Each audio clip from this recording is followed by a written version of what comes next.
Και τώρα στο βήμα, ο μηχανικός τοπογράφος και χωροτάκτης κ. Γιώργος Βίτης μας μιλήσει για την αρχαία πόλη της Κυρίνθου, μια σύγχρονη χωροταξική ερμηνεία.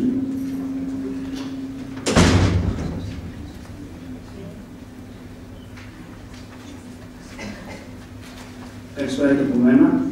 Καταρχάς, να ευχαριστήσω τη ΙΑΕΠΚΑ για την πρόσκληση και τον πολιτιστικό συλλογών και την καταπληκτική αυτή διοργάνωση όλης της ημερίδας. Κάθε φορά που ένας χωροτάκτης αναλαμβάνει μια χωροταξική μελέτη στα χέρια του μια σειρά διαφορετικών δεδομένων, τα οποία πρέπει να συγκεράσει ώστε να καταλήξει τα συμπεράσματά του. Αυτό ακριβώς έγινε και με αυτήν την ιδιόμορφη χωροταξική μελέτη, η οποία αφορούσε την αρχαία πόλη της Κυρίνθου, στην οποία συνδυάστηκαν τόσο τα αρχαία χωροταξικά ευρήματα, όσο και σύγχρονη προσεγγίση πολεοδομίας, με σκοπό τη διεξαγωγή διάφορων συμπερασμάτων, το οποίο θα σας αναλύσω σήμερα, ελπίζω να τα καταλάβετε για να σας φανούν εξίσου ενδιαφέροντα. Αρχικά, όλη αυτή η μελέτη που πραγματοποιήθηκε βασίστηκε στην αρχαιολογική τεκμηρίωση του κ. Άγγελου Μητσόνη, ενώ συνέχεια πλήρωσε η δική μου χωροταξική ερμηνεία για την διεκπαιρέωση όλης της μελέτης. Βέβαια, κάτι πρέπει να φέρουμε σε αυτό το σημείο ότι όλα τα στοιχεία που είχαμε στη διάθεσή μας περιορίζονται μάλλον στην επιφανειακή καταγραφή. Ακόμα δεν έχουν ξεκινήσει ανασκαφικές δραστηριότητες, με αποτέλεσμα να είναι σχετικά με κάποιες σχετικές επιφυλάξεις όλα όσα συμπεραίνουν. Αρχικά μπορούμε να οριοθετήσουμε. Έχουμε πάει έναν άποδο.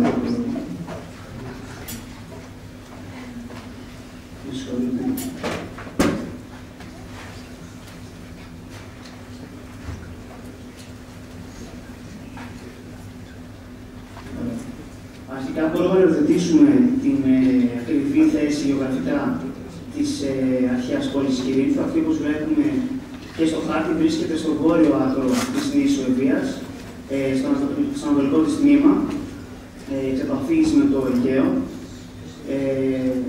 Πρέπει να αναφέρουμε ότι η επιχειρηματική αυτή κατάσταση της αρχαίας πόλης χωροτατήθηκε πάνω σε λόφο, το οποίο φέρει την ονομασία Καστρί, και βρισκόταν πάνω σε δύο τεχνητά ισορροπημένους λόφους.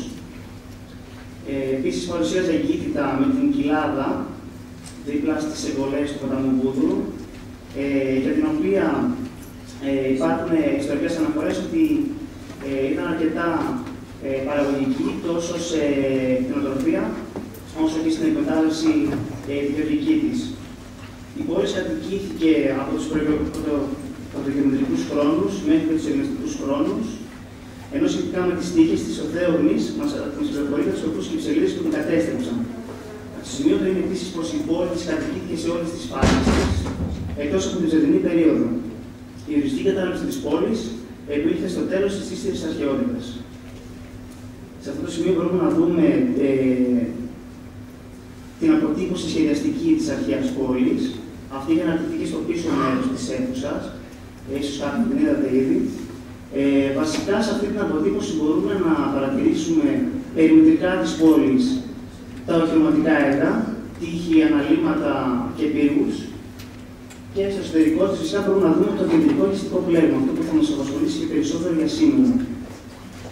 Στην ίδια ακριβώς αποτύπωση, με κάποιες χρωματικές αποδόσεις, έχει γίνει χρονολόγηση των οχυρωματικών έργων, περιμετρικά, αναλυμάτων, πύργων κλπ. Διατυχίσματος.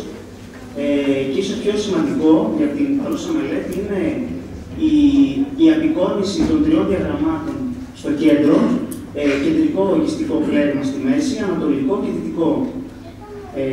Αυτά είναι τα τρία διαφορετικά πλέγματα οικιστικά, τα οποία μας απασχόλησαν στη μελέτη. Αυτό ακριβώς είναι το κεντρικό οικιστικό πλέγμα, ανατολικό και δυτικό. Μέχρι στιγμής οι μελέτες έχουν προχωρήσει για το κεντρικό οικιστικό πλέγμα. Η πρώτη σημαντική παρατήρηση που μπορεί να κάνει κάποιος εξετάζοντας πολεοδομικά την αρχαία πόλη είναι ότι βλέπουμε τρία διαφορετικά πλέγματα, κάτι μας παραπέμπει σε ένα πολυκεντρικό μοντέλο οργάνωσης του χώρου. Δηλαδή, οι διάφορες λειτουργίες της πόλης παραγωγικές δραστηριότητες, κατοικία, διοικητικό κέντρο κλπ. Δεν περιορίζονται σε έναν ισχυρό μονοκεντρικό πυρήνα όπως είναι αυτός, με πλήρη εξάρτηση από ένα και μοναδικό κέντρο, αλλά έχει οργανωθεί με έναν τρόπο σαν αυτόν. Σχηματοποιημένα, κάποιος κάνει ένα διάγραμμα της παραπάνω σχεδιαστικής αποτύπωσης, θα έχει μία εικόνηση σαν αυτήν. Έχουμε πολλούς διαφορετικούς κόμβους, δηλαδή τα τρία οικιστικά πλέγματα, κεντρικό, ανατολικό και δυτικό, και βέβαια οι κόμβοι αυτοί δεν θα μπορούσαν να είναι ανεξάρτητοι μεταξύ τους, και υπάρχουν οι απαραίτητες συνδέσεις οι οποίες μεταφέρουν στο οδικό δίκτυο.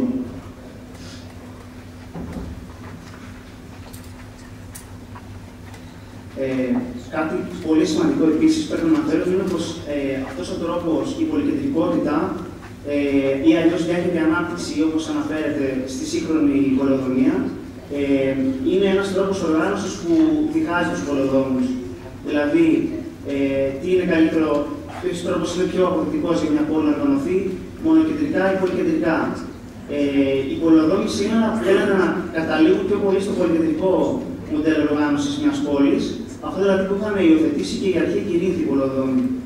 Η διάχυτη ανάπτυξη φυσικά δεν είναι μια κατέβατη λύση, αλλά είναι αποτέλεσμα πιέσεων που δέχεται μια πόλη όταν αναπτύσσεται. Και βέβαια αυτές είναι είτε διαφοροποιήσεις κοινωνικού περιεχομένου για τις διάφορες κοινωνικές ομάδες μιας πόλης, είτε είναι διαφοροποιήσεις για διαφορετικές χρήσεις γης, δηλαδή για εμπόριο, για παραγωγικές δραστηριότητες κλπ. Αυτό ακριβώς συνέβη και στην αρχαία πόλη της Κυρίνθου. Έχουμε στο κεντρικό οικιστικό πλέγμα μια περιοχή κατοικίας των υψηλότερων κοινωνικών στρωμάτων και διοικητικών ομάδων. Στο ανατολικό πλέγμα έχουμε μια περιοχή, θα λέγαμε, παραγωγικών δραστηριοτήτων. Βέβαια υπήρχαν και κάποιες νησίδες, κάποιοι οίκοι και κατοικία. Και βέβαια στο δυτικό οικιστικό πλέγμα υπάρχει κάτι παρόμοιο με το κεντρικό, περιοχή κατοικίας ιερέων, ιερατείων και διοικητικών ομάδων της πόλης. Τώρα, εστιάζοντας λίγο περισσότερο στο κεντρικό οικιστικό πλέγμα, μπορεί κανείς να παρατηρήσει γρήγορα σχετικά με τον τρόπο που οργανώνεται χωρικά, ότι υπάρχουν σημεία ορθογωνικής κατάκμησης. Δηλαδή, βλέπουμε τετραγωνοποιημένους οίκους, καθώς και ένα σύστημα αξώνων οδικών, το οποίο τέμπνεται κάθετα και οριζόντια σε σχέση με τους οίκους. Βέβαια, αυτά τα χαρακτηριστικά δεν βρίσκονται αναλύωτα σε όλα τα σημεία, όπως βλέπουμε στα κυκλωμένα σημεία με κόκκινο χρώμα. Υπάρχουν κάποια σημεία που ξεφεύγουν λίγο από τις παραλληλίες και τις καθετότητες. Αυτό οφείλεται από τις διαστρωματώσεις.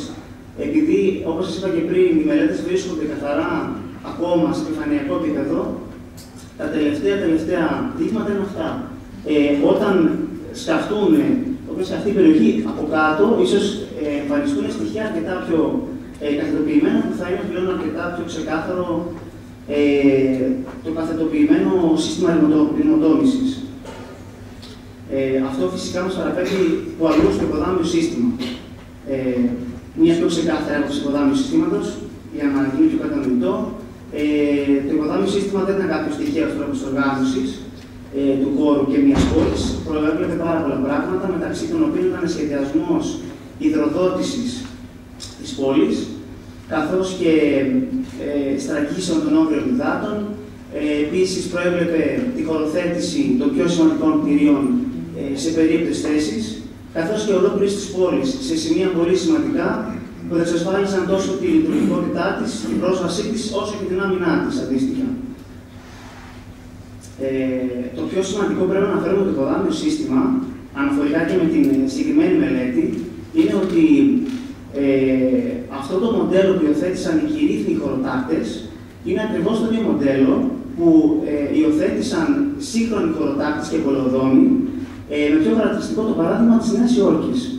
Καλά ακούσετε. Στην επικούμενη Αμερική, το σχέδιο, το αστικό πλέγμα, διάγραμμα του Επιτρόπου του Μανχάταν, μπορούμε να δούμε ότι είναι ένα πολύ καλό αντίγραφο ορθοκανονικής κατάκμησης, παρόμοιο με αυτό του υποδάμιου συστήματος. Το οικιστικό πλέγμα αναλύεται ως μια πολεοδομική ενότητα ή αλλιώς γειτονιά, όπως λέμε στη λατινική. Μια γειτονιά αναγκαστικά παρουσιάζει ένα οδικό δίκτυο μέσα από το οποίο εξυπηρετούνται οι κάτοικοι της. εξυπηρετούνται οι ανάγκες τους και με αυτόν τον τρόπο δομείται ένα σύστημα αξώνων. Βέβαια, επειδή αυτό το σύστημα αξώνων έχει να εξυπηρετήσει διαφορετικό ρόλο, το κάθε του τμήμα έχει δομηθεί με διαφορετικό τρόπο. Τι εννοώ με αυτό? Κάθε του κομμάτι έχει διαφορετικά πλάτη, όπως βλέπετε σε μια πρώτη φάση. Αυτό διευκολύνει και η επόμενη διαφάνεια. Τα κάθετα στενά, αν μπορούμε να τα πούμε έτσι, παρατηρούμε ότι έχουν πολύ μικρότερα πλάτη, από 1,70 έως 2,70, ενώ η κεντρική δυτική οδός έχει αρκετά μεγαλύτερο πλάτος, από 4,1 μέτρα έως 6,8 στα μεγαλύτερά της σημεία. Αυτό βέβαια δικαιολογεί τον αριθμό των εξυπηρετουμένων και των ανθρώπων που ήθελαν να μετακινηθούν και φυσικά δεν ήταν τυχαία αυτή η διάταξη. Τα μικρότερα πλάτη δηλαδή έχουν δομηθεί σε σημεία που προβλεπόταν πιο χαμηλός αριθμός εξυπηρέτησης και αυτό είναι λογικό, εξυπηρετούσαν εκατέρωθεν τις κατοικίες, ενώ η κεντρική οδός λειτουργούσε ως μια πιο αρτηριακή, θα λέγαμε, οδός που συγκέντρωνε το σύνολο των μετακινουμένων. Αυτό μας πάει ακριβώς στο επόμενο βήμα της μελέτης του οικιστικού πλέγματος, το οποίο είναι η λειτουργική ιεράρχηση του οδικού δικτύου. Σύμφωνα με τις αρχές της σύγχρονης συγκοινωνιακής τεχνικής, θα μπορούσε κανείς να αντιστοιχίσει τις προηγούμενες οδούς που είδατε, με τα χρώματα, με τις σύγχρονες οδούς, όπως ονομάζει η συγκοινωνιακή τεχνική. Αυτές θα αντιστοιχίζονταν ως εξής. Όπως βλέπετε, οι στενοποιοί θα αντιστοιχούσαν στις ελεκτήριες οδούς, αυτά θα αναλυθούν πιο κάτω.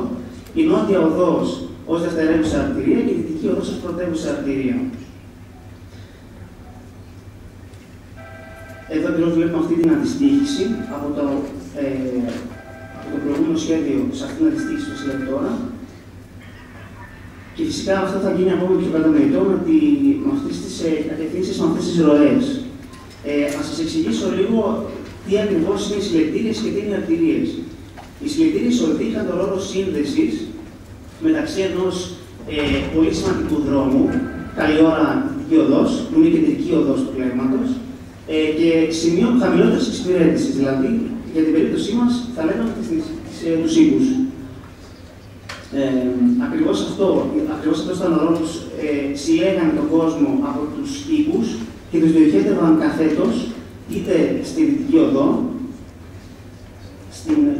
στην πρωτεύουσα αρτηρία είτε στη δευτερεύουσα αρτηρία, δίνοντας κάθε την κίνηση είτε προς Ανατολή είτε προς Δύση, ενώνοντας δηλαδή το οικιστικό πλέγμα με το ανατολικό κομμάτι ή με το δυτικό κομμάτι, καθώς και με τις περαιτέρω χρήσεις που υπήρχαν μέσα στην αρχαία πόλη.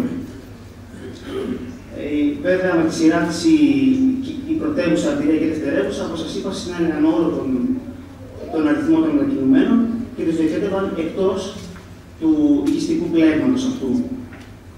Μία πολύ ενδιαφέρουσα παρατήρηση που θα μπορούσε να κάνει κανείς είναι ότι στην κατάταξη που προηγήθηκε στην ιεράρχηση του οδικού δικτύου δεν υπήρχαν οι δρόμοι της κατηγορίας τοπική οδή. Η τοπική οδή, για να σας βοηθήσω, είναι η οδή της κατώτερης μάλλον βαθμή εδάς και κλίμακα ιεράρχησης και έχουν το ρόλο του να συνδέσουν εντός της γειτονιάς κάποιες επιμέρους χρήσεις, δηλαδή μικρότερες μετακινήσεις. Και βέβαια η εξήγηση είναι πολύ απλή, γιατί δεν υπάρχουν τοπικές οδοί στο κεντρικό οικιστικό πλέγμα.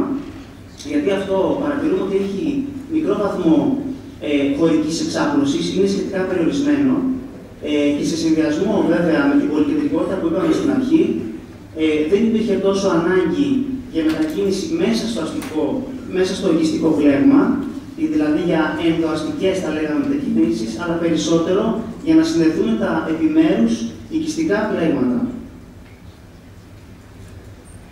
Τέλος, ακολούθησε καταγραφή των χρήσεων γης, πάλι με τη βοήθεια του αρχαιολόγου κ. Άγγελου Ριτσόνη.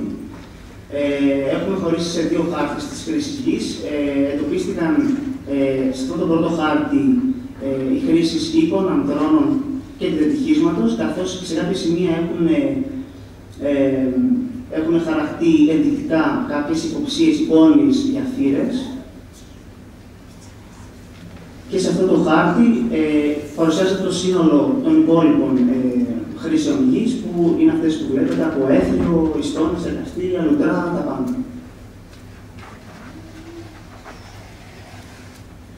Αυτά είχα να σας πω. Για απορίες θα δεχτώ στο τέλος. Ευχαριστώ.